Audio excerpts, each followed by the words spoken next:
L'Occident est-il en train de perdre la compétition technologique face à la Chine? C'est ce qu'un think tank australien affirme dans un de ses rapports, avertissant l'Occident du danger d'une perte de vitesse. Qu'en pensez-vous? Faites-le nous savoir ci-dessous et abonnez-vous si vous ne l'avez pas encore fait. Bienvenue dans Regard sur la Chine, un appel au réveil pour les démocraties occidentales. Un nouveau rapport avertit les pays que l'Occident est en train de perdre la compétition technologique mondiale au profit de la Chine. De la défense à l'intelligence artificielle, Pékin serait en tête dans les technologies critiques qui sont essentielles pour gagner à l'avenir. Le rapport ajoute que si les puissances occidentales ne rattrapent pas leur retard, elles risquent de céder le pouvoir et l'influence mondiale au Parti communiste chinois. Le rapport est publié par ASPI, un think tank australien. Il suit la recherche dans plus de 40 technologies essentielles, de l'intelligence artificielle aux biotechnologies, en passant par la défense et l'espace.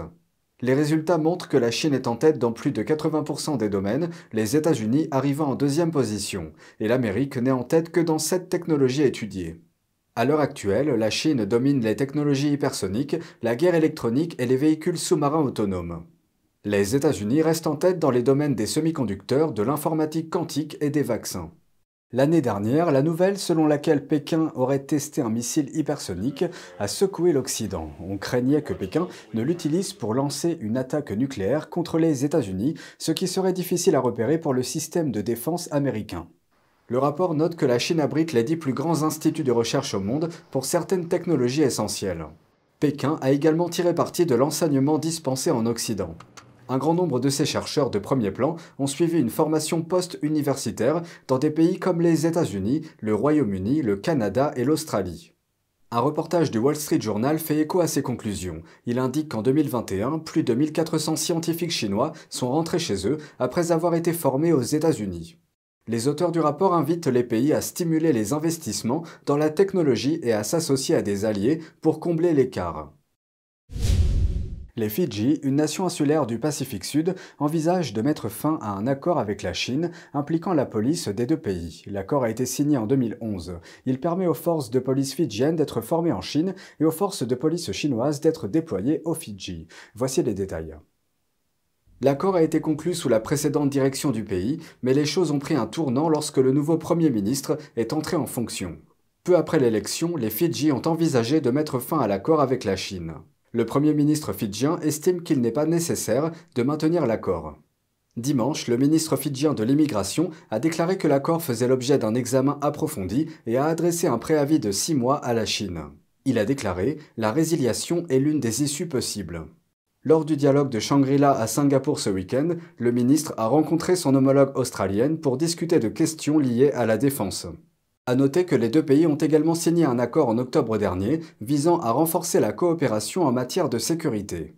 Les anciens dirigeants des Fidji ont pris le pouvoir à la suite d'un coup d'État et leurs liens avec leurs partenaires traditionnels se sont rapidement détériorés. Le pays a également mis en place une politique dite de regarder vers le nord qui a consolidé les liens avec la Chine. La présence du régime chinois dans le Pacifique Sud a suscité l'inquiétude de l'Occident. Ces dernières semaines, des représentants des États-Unis, de l'Inde et de la Corée du Sud ont pris contact avec les dirigeants du Pacifique, dont l'importance géopolitique ne cesse de croître. En Europe, le gouvernement britannique ne prendra aucune autre mesure concernant les postes de police chinois signalés dans le Royaume-Uni. Le ministre de la Sécurité a déclaré mardi que la Chine avait fermé ses sites. Les enquêtes menées sur les sites n'ont révélé aucune activité illégale. Le Royaume-Uni avait précédemment déclaré que les rapports sur les postes non déclarés dans le pays étaient extrêmement préoccupants. Une réunion s'est tenue entre plusieurs grandes agences de renseignement du monde. Des sources affirment que ces réunions ont lieu depuis des années, mais qu'elles n'avaient jamais fait l'objet d'un reportage. Elles ont expliqué que des hauts fonctionnaires se sont réunis en marge de la réunion pour la sécurité du dialogue de Shangri-La à Singapour ce week-end. Ces sources ont refusé d'être identifiées en raison du caractère sensible de la question. La directrice du renseignement américain, Avril Haines, représentait les États-Unis. Pour l'Inde, le chef de l'agence de collecte de renseignements à l'étranger, plus précisément de l'aile de recherche et d'analyse. La Russie n'a pas participé à la réunion. Le vice-ministre ukrainien de la Défense a participé au dialogue de Shangri-La, mais pas à la réunion sur le renseignement. Malgré les tensions avec les États-Unis, Pékin était apparemment présent. Peu de détails ont été donnés sur les discussions, mais la guerre de la Russie en Ukraine et la criminalité transnationale auraient été abordées. Une source a expliqué pourquoi cette réunion est utile. Elle a déclaré « Il existe un code tacite entre les services de renseignement selon lequel ils peuvent se parler lorsque la diplomatie plus formelle et ouverte est difficile. C'est un facteur très important en période de tension. » L'événement permet également aux participants de rencontrer leurs homologues. L'atmosphère se veut collaborative et non combative. Les grandes réunions de renseignement de ce type sont extrêmement rares et ne sont presque jamais rendues publiques. Deux rencontres dangereuses entre les forces américaines et chinoises, et des risques croissants de conflits armés venant des militaires de Pékin. Le porte-parole de la Maison-Blanche, John Kirby, a qualifié d'inacceptables les deux incidents survenus récemment, l'un en mer et l'autre dans les airs. Voici ce qu'il a déclaré. Ces deux incidents se sont déroulés dans le contexte du respect du droit international. L'APL n'avait absolument pas besoin d'agir de manière aussi agressive. Il ne faudra donc pas attendre longtemps avant que quelqu'un soit blessé. C'est le problème de ces interceptions dangereuses et non professionnelles. Elles peuvent donner lieu à des malentendus. Elles peuvent conduire à des erreurs de calcul. Cet avertissement fait suite à une vidéo publiée dimanche par la marine américaine. On y voit un navire chinois passer devant un destroyer américain dans le détroit de Taïwan, l'obligeant à ralentir pour éviter une collision. Il y a environ une semaine, un avion à réaction chinois est passé directement devant un avion de surveillance américain au-dessus de la mer de Chine méridionale. Kirby a déclaré que si la Chine voulait affirmer l'idée que les États-Unis n'étaient pas les bienvenus dans la région ou empêcher les navires américains de défendre la liberté de navigation, elle n'y parviendrait pas. J'aimerais bien entendre Pékin justifier ce qu'ils font. Cela dit, il s'agit d'interceptions. Les interceptions aériennes et maritimes sont monnaie courante. Nous le faisons nous-mêmes. La différence, c'est que lorsque nous le faisons, lorsque nous estimons que nous devons le faire, nous le faisons de manière professionnelle, dans le respect du droit international et des règles de conduite.